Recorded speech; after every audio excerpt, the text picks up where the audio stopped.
What if you could take an ordinary image and turn it into thousands of editable vector dots? That's exactly what we're going to do today. But instead of simply explaining the Pointillizer tool, we're going to use it to create a complete poster design from scratch. We'll generate our main image with AI, transform it into a vector dot portrait, build the composition around it, and finish with a design that actually looks like something you could print and use. And the interesting part is that Pointillizer isn't going to be the final effect. It's going to be the foundation of the entire design. This is the project we're going to build. The main subject is an AI-generated portrait, but the final design isn't going to use that portrait as a normal photograph. We're going to convert it into a vector mosaic using Pointillizer. Then we'll use that mosaic as the main visual element and build the typography and graphic elements around it. So let's start with the image. For this project, I don't want an image with a complicated background. I need something that will survive the Pointillizer process. So I'm deliberately asking AI for a strong subject, clear facial features, controlled lighting, and a relatively simple background. The goal isn't simply to create a beautiful photograph. The goal is to create an image that will become a good vector mosaic. I'm not necessarily choosing the most beautiful image here. I'm choosing the image that has the best structure for Pointillizer. Look at the contrast between the highlights and shadows. Those tonal differences are going to become the information that Pointillizer translates into dots. So when you're choosing an image for this technique, think about the final vector result, not just the original photograph. Before applying Pointillizer, I want to prepare the composition. I'm working with a vertical poster, so I'll create the page first and give it a dark background. Then I'll place the portrait roughly where I want the final visual to sit. I'm not going to spend time perfecting the poster yet. Right now, the portrait is the important part.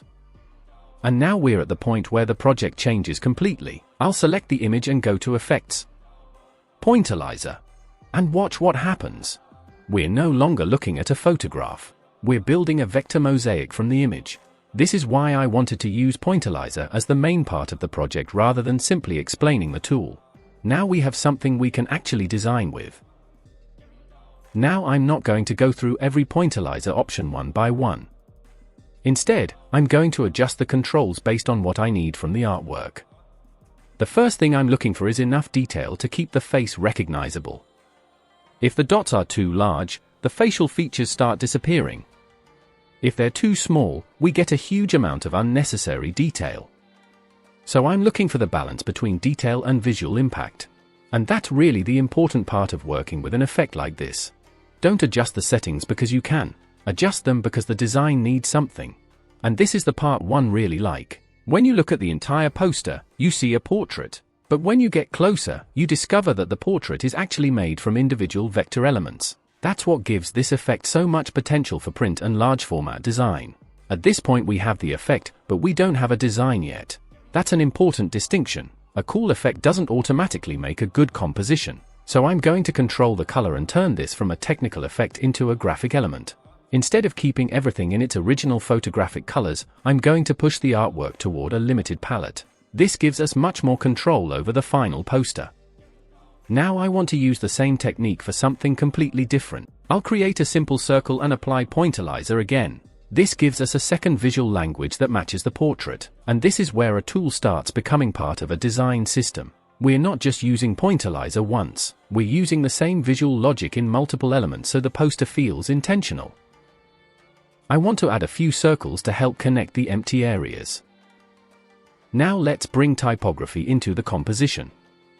I'm going to keep the type extremely simple because the portrait is already doing most of the visual work. The poster is almost there, but I want to add a few small graphic elements. Nothing complicated. A few lines, circles, numbers, and small pieces of typography. These details help connect the empty areas of the composition without stealing attention from the portrait. I'll use a bold condensed typeface for the main headline and smaller typography for the supporting information. The trick here is hierarchy. We don't want everything competing for attention. The portrait is number 1. The headline is number 2.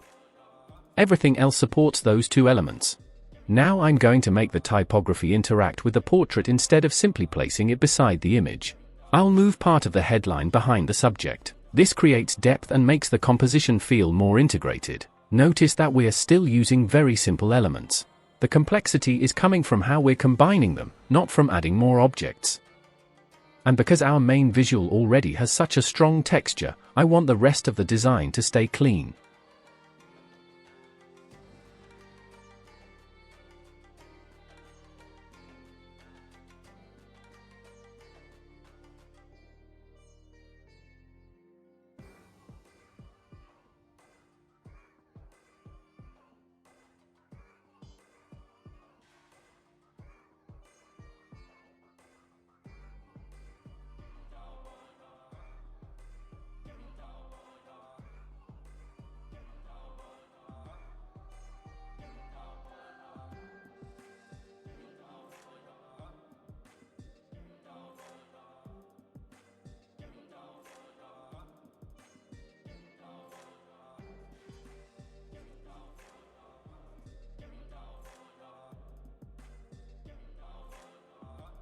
And now let's see the complete transformation. We started with a normal AI-generated portrait. Then we used Pointillizer to convert that image into a vector mosaic, and instead of stopping there, we used the mosaic as the foundation for an entire poster. That's the workflow I wanted to show you today. The important lesson isn't simply how to click Pointillizer. It's how to take a tool and build an actual design concept around what that tool can do. And because this is CorelDRAW, there's another important advantage. We're not just creating a visual filter and leaving it as a flat effect. The result is a vector mosaic that can become part of a larger design workflow. So you can zoom in, inspect the construction, adjust the result, and continue building your artwork around it. And that's the final result. One AI-generated image, one CorelDRAW effect, and a complete poster built around it. If you enjoyed this kind of project-based CorelDRAW tutorial, let me know what other CorelDRAW effects you'd like to see turned into a real design project.